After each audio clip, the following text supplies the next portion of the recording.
तो उत्तर प्रदेश में बीजेपी ने प्रत्याशियों की सूची जारी कर दी है। आपको बता दें, उत्तर प्रदेश में उपचुनाव के लिए बीजेपी की सूची आ गई है। पार्टी ने 7 सीटों पर उम्मीदवारों का ऐलान किया है। 2 सीट सहयोगी दलों के लिए पार्टी ने छोड़ी है, यानी एनडीए के लिए 2 सीट पार्टी की ओर से छोड़ी गई है और 7 सीटों पर उम्मीदवार के नाम सामने आ गए हैं। तो बता दें आपको, उत्तर प्रदेश में 9 सीटों पर उपचुनाव होना है और इसको लेकर प्रत्याशियों की जो सूची है भारतीय जनता पार्टी की ओर से वो जारी कर दी गई है।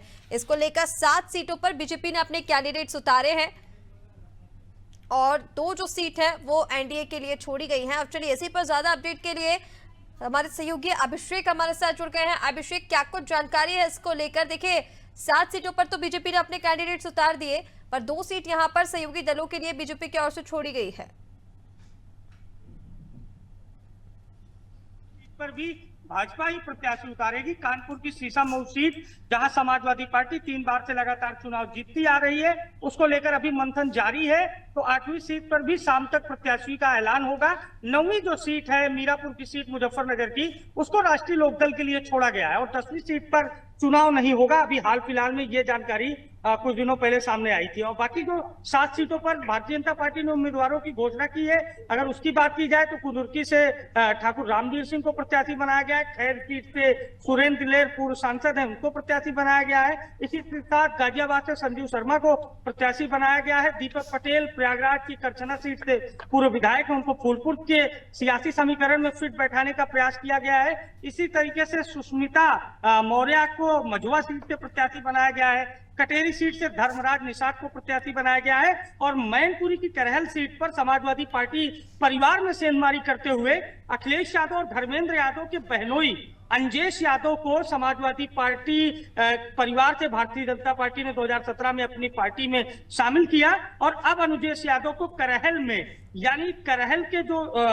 समीकरण है वो अब बदले हुए नजर आएंगे। अनुजेश यादव भारतीय जनता पार्टी के प्रत्याशी हैं और जानकारी ये है कि अनुजेश यादव धर्मेंद्र यादव के सगे बहनोई हैं, अखिलेश यादव के चचेरे बहनोई हैं। इसी तरीके से जो समाजवादी पार्टी के प्रत्याशी हैं तेज प्रताप, उनके भी बहनोई हैं अनुजेश यादव, क्योंकि ये पूरा समाजवादी पार्टी परिवार एक है। और अनुजेश यादव को प्रत्याशी बनाकर समाजवादी पार्टी परिवार में सेंधमारी की है भारतीय जनता पार्टी ने। तो करहल से लेकर कटेरी तक और कुंदुर्की से लेकर कानपुर की शीशामऊ तक पूरी स्थिति स्पष्ट है। शीशामऊ सीट पर अभी देर शाम तक प्रत्याशी का ऐलान होगा। बाकी 7 सीटों पर भारतीय जनता पार्टी ने उम्मीदवार उतार दिए हैं, लेकिन जिस तरह से करहल में उम्मीदवार उतारा है, जिस तरह से कटेरी में उम्मीदवार उतारा है, जिस तरह से कुंदुर्की में उम्मीदवार उतारा गया है, साफ तौर पर आप देख सकती हैं कि जातियों की जो बात समाजवादी पार्टी जो पीडीए की बात कर रही थी, लेकिन जो बीजेपी ने पीडीए सामने रखा है, जिसमें ब्राह्मण भी हैं, संजीव शर्मा गाजियाबाद से हैं, क्षत्रिय हैं रामवीर ठाकुर रामवीर सिंह ओमवीर सिंह, इनको उतारा गया है कुंदुर्की से। बिल्कुल अभिषेक, देखिए हर फैक्टर को ध्यान में रखते हुए तमाम जो सीटें हैं उन पर प्रत्याशी उतार दिए गए हैं, लेकिन सपा का गढ़ जो है करहल में, जहां बीजेपी ने बड़ा दांव चल दिया है क्योंकि अखिलेश यादव के बहनोई को वहां से उतारा गया है, यहाँ पर क्या कुछ चीजें देखने को मिल रही है? यादव की जो मां है वो पहले एक सीट हुआ करती थी मैनपुरी की, वहां से घरौली सीट हुआ करती थी।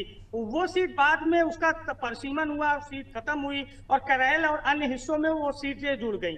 तो अनुजेश यादव की मां पहले विधायक रह चुकी हैं। अनुजेश यादव की पत्नी जो धर्मेंद्र यादव की बहन है वो वहां से जिला पंचायत अध्यक्ष भी रह चुकी हैं। साल 2015 में जब समाजवादी पार्टी परिवार में जद्दोजहद देखने को मिली, आपस में कलह देखने को मिली, तो अनुजेश यादव को अखिलेश यादव ने बाहर का रास्ता दिखा दिया।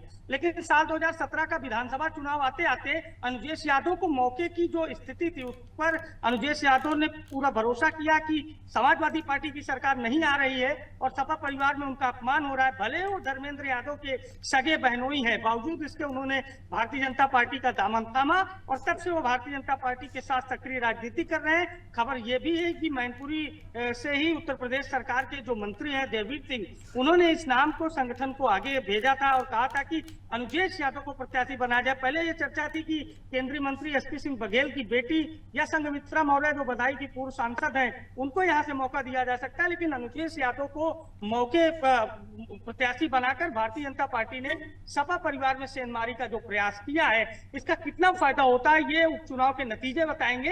लेकिन अब ये माना जा रहा है कि मैनपुरी की करैल सीट पर या कटेरी सीट पर या कुंदुरकी सीट पर कहीं पर भी मुकाबला एक तरफा नहीं है। कुछ सीटों पर समाजवादी पार्टी को एज मिलता हुआ नजर आ रहा था, लेकिन कटेरी में जिस तरह से कुर्मी प्रत्याशी के सामने निषाद प्रत्याशी उतारा है बीजेपी ने और अपने सिंबल पर उतारा है, कहीं ना कहीं एक बड़ा गेम प्लान है बीजेपी का। और फूलपुर की जो सीट है, जहां कुर्मी बाहुल्य सीट है, पूर्व प्रधानमंत्री जवाहरलाल नेहरू की संसदीय सीट की एक सदर की विधानसभा सीट है, वहां से दीपक पटेल को प्रत्याशी बनाया है। तो जाहिर है कि जो भाजपा का जातीय समीकरण है वो बेहद मजबूत नजर आ रहा है। और ब्राह्मण, क्षत्रिय, दलित, पटेल, मौर्य, यादव, निषाद यानी समाज के हर वर्ग को साधने का प्रयास भाजपा ने किया है। बिल्कुल अभिषेक, देखिए समाज के हर वर्ग को साधने का प्रयास बीजेपी की ओर से भी किया गया और निश्चित तौर पर सपा के गढ़ की, क्योंकि हमने करहल की जिस तरह से बात की जहां पर अखिलेश यादव ने अपने बहनोई को उतारा है, वहां पर भी बीजेपी ने बड़ी सेंध लगाने की जो तैयारी है वो कर ली है। फिलहाल 7 सीटों पर जो नामों की घोषणा है वो हो गई है। 2 अन्य सीटों के जो नाम है वो कुछ ही देर में सामने आ जाएंगे। फिलहाल तमाम बातचीत के लिए अभिषेक आपका बहुत शुक्रिया।